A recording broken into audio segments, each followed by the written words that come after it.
ክብራትና ክብራን የፒያንኪ ሚዲያ ቤተሰቦች ዛሬ ይዘንላችሁ የመጣነው ርዕስ ኃላፊነት። ኃላፊነት ለምን ይጠቅማል? ኃላፊነት በመስሪያ ቤትስ ምን አይነት ህግና ስርዓቶች አሉት? አንድ ሰው ኃላፊነቱን ተወጣ የሚባለው ምን ሲያደርግ ነው የሚሉትን ነገሮች በደንብ እናያለን። ኃላፊነትን መወጣት ሪስፖንሲቢሊቲ። ኃላፊነት ደንቦችና ግዴታዎችን ማክበር ሲሆን ለውሳኔዎችና ድርጊቶቻችን ቅድመ ጥንቃቄ መውሰድና በደንቦችና ግዴታዎች መሰረት መተግበር ነው። በሌላ አገላለጽ ኃላፊነት ማለት ሰዎች በእርስ በርሳቸው ለሚተማመኑበት ጉዳይ ምላሽ። በሌላ አገላለጽ ኃላፊነት ማለት ሰዎች እርስ በርሳቸው ለሚተማመኑበት ጉዳይ ምላሽ መስጠት፣ ራስዎንና ሌሎችን መንከባከብ ማለት ነው። ኃላፊነት በምንወስድበት ጊዜ ለሌሎች የምናደርገውን የማህበረሰብ ስሜትና ቁርጠኝነት እንገልጻለን። ኃላፊነት በቤተሰብ፣ በአካዳሚክ፣ በስራና በሲቪክ ህይወት ላይ ተጽዕኖ ስለሚያሳድር ኃላፊነት እሴት ነው። ኃላፊነት የሚሰማው ሰው ስራውን በወቅቱና በብቃት ይፈጽማል። የስራ ኃላፊነት ደግሞ አንድ ሰራተኛ በስራ መገለጫው ውስጥ የተዘረዘሩትን ግዴታዎችና መብቶች ሲተገብር እንዲሁም ፖሊሲና መተግበሪያ ደንቡን ሲያከብር እና አክብሮም በወጥነትና በቁርጠኝነት መተግበር ነው። ለምሳሌ አንድ ሰራተኛ የተሰጠውን የስራ ድርሻ ለመከወን ህጉና ደንቡን እንዲሁም መመሪያውን ተከትሎ ሲሰራ እና የታለመለትን ግብ መምታት ሲችል ኃላፊነቱን ተወጥቷል ማለት እንችላለን። ኃላፊነት በብዙ ማህበራዊ ህይወት የሚከናወንና ስራዎች በመልካምና በትክክለኛ መንገድ እንዲሰሩ የሚያደርግ ጉዳይ በመሆኑ የስነ ምግባር አንድ ክፍል ነው። ኃላፊነት የኃላፊነት ስሜት በማዳበር ለጋራ ጥቅም የበኩላችንን ማበርከት ኃላፊነት ነው።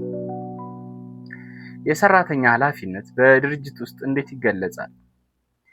ሁሉም ሰራተኞች ተግባራቸው በሚፈጽሙበት ጊዜ ሌሎች ሰዎችን በመንከባከብና በሰለጠኑበት መንገድ ሁልጊዜም ለሚፈለገው ውጤት በአስተማማኝ ሁኔታ መስራታቸውን ማረጋገጥ አለባቸው።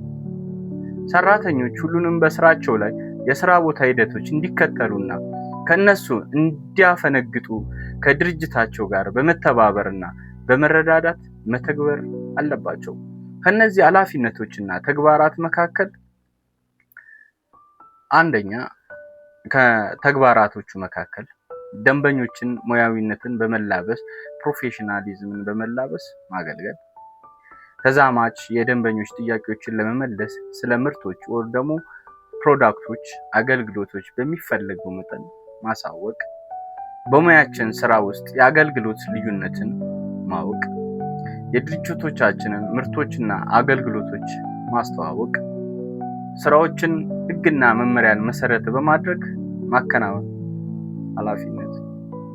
በስራ ቦታ ላይ የስራ ኃላፊነት መገለጫዎች ከሚባሉት መካከል የሚከተሉት መሰረታዊ ናቸው። መሰረታዊ የሚባሉት አንደኛ ሰዓት አክባሪነት። የስራ ገበታ ላይ በየቀኑ በሰዓቱ መገኘትና ለስራ ዝግጁ መሆን፣ ለስብሰባዎች ጥቂት ደቂቃዎች ቀደም ብለው መታየት እና ተግባራችን በጊዜ ገደብ ወይም ከጊዜ በፊት ማጠናቀቅና ለሌሎች ማለትም ለደንበኞችና ለሌሎች ባለድርሻ አካላት እንዲሁም ለሰራተኞችና ለሌሎች ስራ ኃላፊዎች ያለንን አክብሮትና ተባባሪነት ለማሳየት ያስችለናል። ሁለተኛ አዎንታዊ አመለካከት። አዎንታዊ አመለካከት ስራዎችን በእኔነት ስሜት እንድንሰራና ይህ የኔ ስራ አይደለም፣ አይመለከተኝም ከሚል አሉታዊ አመለካከት ነፃ የሆነና የመተባበርና የመረዳዳት ባህልን የሚያጎለብት የበጎ አመለካከት ውጤት ነው። ብሩህ አመለካከት መያዝ ከስራችን ጀምሮ ለድርጅታችን፣ ለራሳችን፣ ለደንበኞቻችን፣ ለስራ ኃላፊዎች፣ ለሌሎች የስራ ባልደረቦቻችን በሙሉ በጎ አመለካከት ኖሮን የስራ ቦታችንን ምቹና ጤናማ በማድረግ በትብብርና በኃላፊነት ስሜት ስራችንን በመስራት ውጤታማ እንድንሆን ያደርገናል። ሶስተኛ ንቁና ማዳመጥን መለማመድ።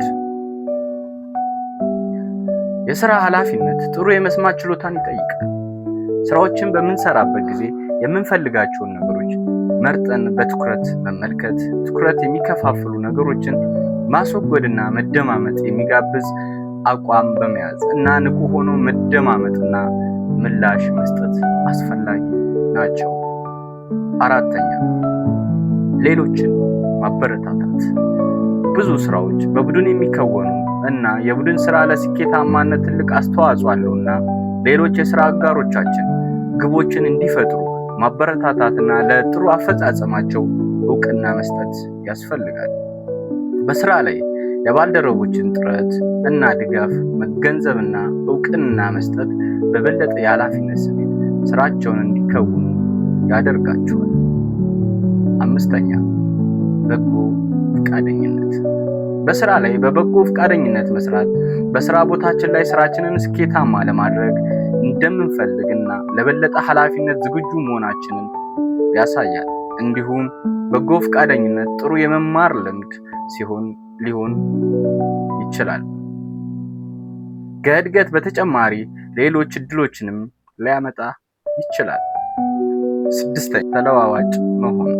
በግልም ሆነ በሙያዊ ስራችን ሊጠቅሙን የሚችሉ አሰራሮች፣ ደንቦችና ስራዎች እየተለዋወጡ ስለሚመጡና የነገሮች መፍትሄ በአንድ አይነት መንገድ ብቻ ሊታዩ ሊወሰኑና ሊሰሩ ስለማይችሉ እንደ ነገሮች ተለዋዋጭነት ሁኔታ ራሳችንን ከሁኔታዎች ጋር በማላመድ ለችግሩ የሚመጥን መፍትሄ መስጠት ይኖርብናል።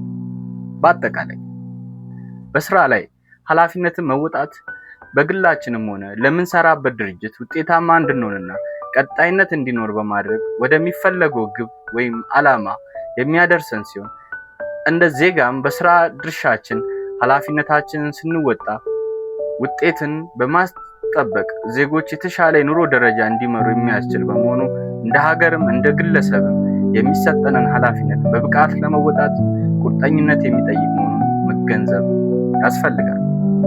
ክቡራትና ክቡራን፣ በአጠቃላይ በስራ ላይ ኃላፊነት መወጣት በግላችንም ሆነ ለምንሰራበት ድርጅት ውጤታማ እንድንሆንና ቀጣይነት እንዲኖር በማድረግ ወደሚፈለገው ግብ ወይም ዓላማ የሚያደርሰን ሲሆን እንደ ዜጋም በስራ ድርሻችን ኃላፊነታችንን ስንወጣ ውጤትን በማስጠበቅ ዜጎች የተሻለ የኑሮ ደረጃ እንዲመሩ የሚያስችል በመሆኑ እንደ ሀገርም እንደ ግለሰብ የሚሰጠንን ኃላፊነት በብቃት ለመወጣት ቁርጠኝነት የሚጠይቅ መሆኑን መገንዘብ ያስፈልጋል። ክቡራትና ክቡራን የፒያንኪ ሚዲያ ቤተሰቦች ለዛሬ ስለ ኃላፊነት በተለይ በስራ ቦታ ኃላፊነት ብለን የተነጋገርናቸው ጉዳዮች፣ ሀሳቦች እነዚህን ይመስላሉ። በሚቀጥለው በተለየ ሀሳብ በተለየ አይዲያ ከእናንተ ጋር እንገናኛለን። ፒያንኪ ሚዲያን ሰብስክራይብ በማድረግ ቤተሰብ ይሁኑ። እናመሰግናለን።